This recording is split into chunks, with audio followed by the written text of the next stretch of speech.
Right breaking చూస్తున్నాం. Phone ట్యాంపింగ్ కేసులో sit దూకుడు పెంచింది. ఫోన్ ట్యాంపింగ్ కేసులో ప్రధాన నిందితుడు ఎస్ఐబి మాజీ ఓఎస్డీ ప్రభాకర్ రావు మరోసారి సిట్ విచారణకు హాజరయ్యారు. ఈ నెల 9, 11, 14 కూడా ఆయన సిట్ ఎదుట హాజరయ్యారు. ఇటీవల సాక్షులు ఇచ్చిన వాంగ్మూలాలు ఆధారంగా ప్రభాకర్ రావును విచారిస్తున్నారు. ఇప్పటికే 600 మంది ఫోన్ ట్యాపింగ్ బాధితులు జాబితాను అధికారులు సిద్ధం చేశారు.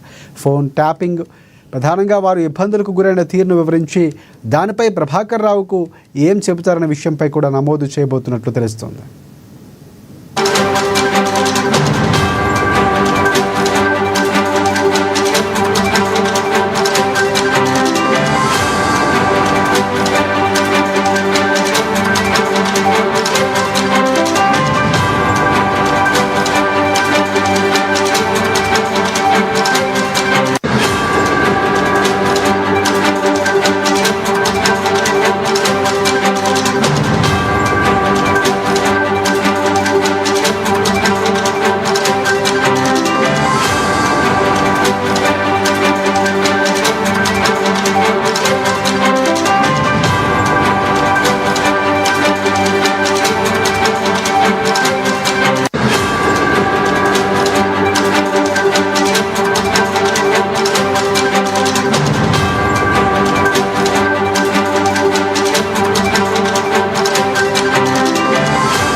రైట్ ఫోన్ ట్యాపింగ్ కేసులో సిట్టు దూకుడు పెంచింది. ఫోన్ ట్యాపింగ్ కేసులో ప్రధాన నిందితుడు ఎస్ఐబి మాజీ ఓఎస్డీ ప్రభాకర్ రావు మరోసారి సిట్టు విచారణకు హాజరయ్యారు.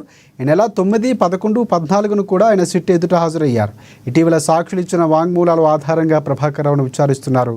ఇప్పటికే 600 మంది ఫోన్ ట్యాపింగ్ బాధితుల జాబితాను అధికారులు సిద్ధం చేశారు.